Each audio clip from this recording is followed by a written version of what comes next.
Hello, my name is Colt Kirwan, and today I will be giving a little presentation called Passion Pays, How to Turn What You Do into What You Love. So a quick little rundown of what we're going to be talking about today. I'm going to be talking about my personal experience breaking into the social media space, also discovering your unfair advantages, the power of curating an environment for you to thrive in, and how to build a personal brand.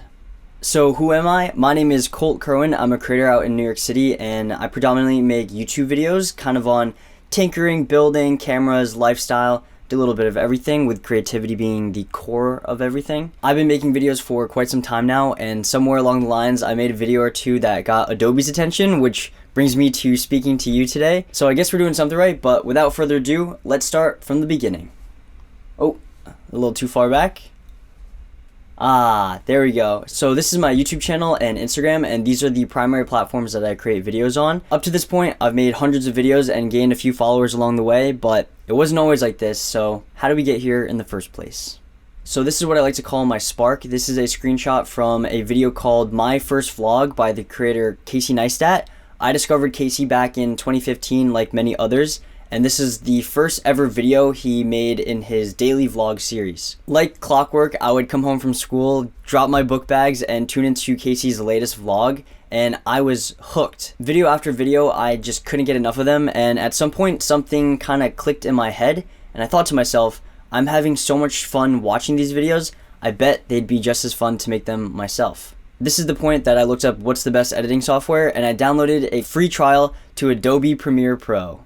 I love Adobe1@gmail.com, sounds about right, and I was off to the races. So this is my first ever YouTube vlog titled A Day in My Life. It's still up on my channel if you want to watch it. Honestly, it's terrible, so maybe you shouldn't watch it, but you know, everyone starts somewhere, and this was my start, and just look at my face. I was determined to make it as a YouTube vlogger while brushing my teeth, filmed on an iPhone 5S. Either way, I was hooked, and I couldn't wait to make my second video. Oh, that's awkward. My license expired 1 second. Let's try I love Adobe2@gmail.com. There we go. So for my second video, I had gotten a new camera for Christmas because I told Santa Claus that I wanted to take this YouTube thing seriously. This video wasn't much better than the first one, but in order to succeed, you need to practice, iterate until you get better. So this is my second repetition in my YouTube journey and the beginning of a lot of practice. So these are just a few of the videos that I made to practice my skills to get better at making videos, and I kept practicing all throughout high school and college, and not gonna lie, I was ready to give up. After about 5 or so years, I had amassed around 2,000 subscribers, which is great, but in terms of succeeding on YouTube, it's just not quite there to make YouTube a full-time career. And I thought to myself, was all this time I spent on Adobe Premiere Pro all for nothing? But there was still hope, because around this time there was a YouTuber that I loved watching that was actually moving to my state, and he had posted a very intriguing Instagram story. On October 11th, 2021, Kelly Wakasa had posted a story saying, "NYC filmers, please DM me." Now, I'm going to skip some plot points just to save some time, but essentially I had helped another creator, Steezy Kane, on a couple one-off times, also by sending him a DM, but in reality, my only experience was kind of just making videos on my personal YouTube channel at this time. So I actually didn't have much experience being a filmer, but I still shot my shot, and to my surprise, after about a week, Kelly got back to me, and he set up a trial run, and on October 30th, 2021, this is the first time I ever shot for Kelly, and we were filming a Sonic commercial, and to me at the time, it was just so insane filming for a YouTube channel that had hundreds of thousands more subscribers than I did, and in a funny way, this was the closest I had felt to being a YouTuber. At this time, my channel only had around 2,000 subscribers, but it said that sometimes things work out in ways that you don't expect. And for me, I had the realization that maybe I wasn't ready to be a YouTuber, but maybe a YouTube filmer was my calling. So this essentially became my 9 to 5, and I want to speak on this because it's important to understand when turning what you love into what you do. A lot of times, turning your passion into a career takes time, but if you really love it, you're going to find a way to do it no matter what. And this is like a taboo word in the creator world, but sometimes you gotta get a job. And I know it's scary, but being a full-time creator is also scary. I found that having a job is actually freeing to pursuing your creative craft, because although it takes some of your time, it also takes the financial burden away from pursuing your craft, and then you can actually afford to invest in your craft to get better equipment, or eventually spend more time doing it without the worry of necessarily how am I going to make money from this. And I think the perfect sweet spot is finding a job that kind of furthers you towards your craft. And for me, that was filming YouTube videos, and that's exactly what I did. I doubled down on becoming a YouTube filmer, and I would say yes to anyone and everyone just to build my portfolio. There's the quote, do what you love and the money will follow. And in my experience, this is the right mindset to have when turning your passion into a career. In the beginning, I was dirt cheap. I worked really long hours, and on the really late nights, I would sleep on friends' couches. But because I was just getting started, and honestly, it wasn't about the money, I just loved doing it, I was willing to take on that financial cut, and people were also willing to give me a chance because if I was terrible, it really didn't cost them much. To my clients, they were getting a good deal, but in reality, the catch was that I was actually getting to work for people that were doing what I wanted to do. I was doing work, but in reality, I was just hanging out with these creators that I've looked up to and got to learn the insides of their minds and how they approach their YouTube channels and what they were doing differently that I wasn't doing at the time. And after about a year or so of saving up, I had enough money to eventually move to New York City with my 2 roommates, Shervin and Tejas. So this is the first ever dinner at the Content Closet. It's on this plastic folding table that Shervin actually came up with the name, the Content Closet. It was a small apartment that was meant to facilitate the growth of all of our YouTube channels, which brings me to my next point of the importance of curating an environment for you to thrive in. The Content Closet was kind of like a blank canvas. Shervin, Tejas, and I didn't move in together to hang out all day. We had made this pact to see, can we become YouTubers in 1 year of living together? We all had the same goal, we were all on the same page, and having an environment that is dedicated to pushing you towards your goals is so valuable. Some people go to coffee shops, some people have separate art studios, and for me, it was the other half of my bedroom, as you can see right here, and Tejas and Shervin were also a part of facilitating that environment. We opted to not have any couches in the living room because we wanted to lock in and grind. So on the left behind Shervin, that's where his desk set up. To the right, Tejas' desk was there. And in front of me was my desk. And I kind of created this triangle of video curation. And there's a quote, if you want to go fast, go alone. But if you want to go far, go together. Having the Content Closet Boys was not only a way to keep everybody accountable, but it also allowed us to grow 3 times as fast. We'd all go out and be learning tips and tricks and all these different things on our own individually, and then we can come and work together as a unit to share that with each other instead of everyone having to individually learn that lesson on their own. And because of this, I believe it led me to my big break.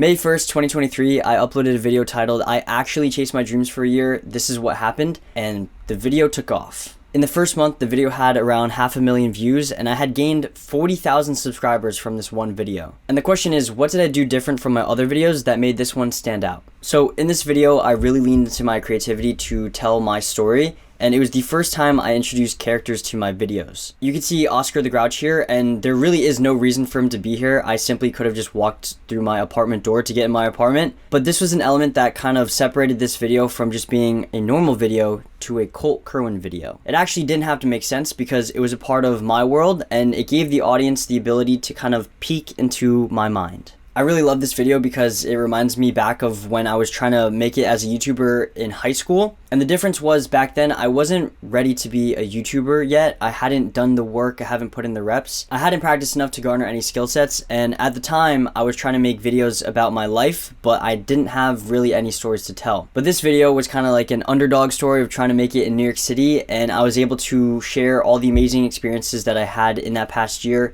working for all these creators and doing what I loved paired with these creative characters. And a lot of people seem to resonate with this video and they wanted more of it. So let's talk about why you're really here and how are we going to turn our passion into a career. And in order to do so, we got to make some money. So in my experience, you truly never know who's watching, and when a video gets a lot of views, you get a lot of new viewership. Part of that being brands. You hear a lot about doing sponsored content and brand deals, and in the creator economy, there's an everlasting plethora of ways you can make money online. Brand deals, affiliate marketing, having your own personal brand, selling products. But for me personally, the majority of where I make most of my money is from doing brand deals. Now, the importance of this video blowing up is that I felt like it really represented the type of videos that I wanted to create. And when brands started reaching out, I could give them a reference as to what a Colt Kirwan video could look like if we worked together. Now, brand deals can be very lucrative as they are basically hiring you as a media company to run an ad slot on your YouTube channel, similar to how a television channel will have a commercial break. And this is a deep topic on the types of partnerships you can have and the vocab that goes along with it. But one thing I'll say is, in terms of accepting a brand deal, I'm very conscious of how it'll mesh with my brand. Sometimes it's really hard to say no to money, but remember, you got here in the first place not for the money, but because you love to do it. And I found that once you know your worth, you start to attract higher quality brand deals. Shout out Adobe. It's also important to not fall in the trap of just churning brand deals, and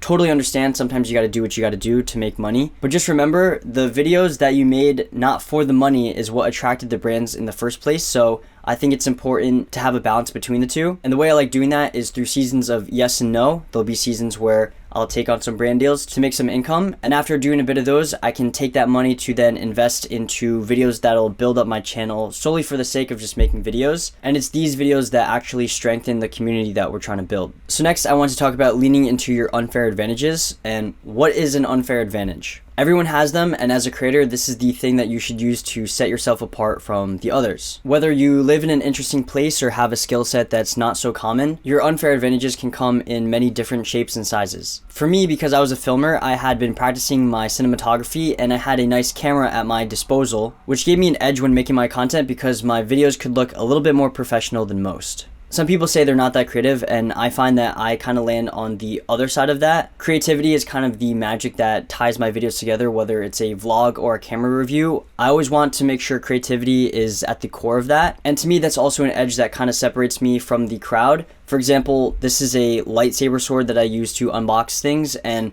I simply could just use a knife and open it like everybody else. But because I'm creative, I had to go into After Effects and trace this lightsaber and all these animations and stuff. And the same goes for Oscar. I could just walk in through my door, but going through this secret entrance is just that little bit of creativity that I like in my videos and I feel like separates me from the crowd. It really does take effort to be original, and if you're willing to go the extra mile, I have found that oftentimes you are rewarded for doing so. So if someone tells you the space is too saturated to do that, try to think what your unfair advantages are and use that to stand out among the crowd. Next, we're going to be talking about building a personal brand, and I think the easiest way to do so is by doing what naturally interests you. Building a personal brand is essentially building a brand around yourself. I like to define personal branding as the story people tell when you're not in the room, which is why it is very important to be intentional in what you create and what you want to be known for. Now, the reason I say to do what naturally interests you is that there are some cases that people kind of chase money and views, and that works for some, but then there are times that you end up building a community for something that you really don't even care about, and in the long term, it kind of ends to burning out or just abandoning the channel in general. Also, another thing to think about with personal branding is you're essentially building trust and authority in a space. I had worked with cameras for a while, so people tend to trust my opinion when it comes to a new product that comes out. But the moment I sell out and start pushing a product that inherently is not good and doesn't meet expectations, that trust is tainted. So it's always important to respect the trust your audience has in you, because it's very hard to gain and it's very easy to lose. So all in all, I was just a kid with a dream that I blindly followed, and after years and years of chipping away at it, as you can see, we have the 100,000 subscriber plaque, and I am a full-time YouTuber now, and I'm sorry to do this to you, but I'm actually giving you guys homework. But if you're trying to build something, whether it's a personal brand or a YouTube channel, ask yourself, what do you want to be known for? And try to list out some unfair advantages that can help you stand out among the crowd. So I hope this helps you get closer to achieving your goals. Thanks again to Adobe for having me, and thank you to you for watching.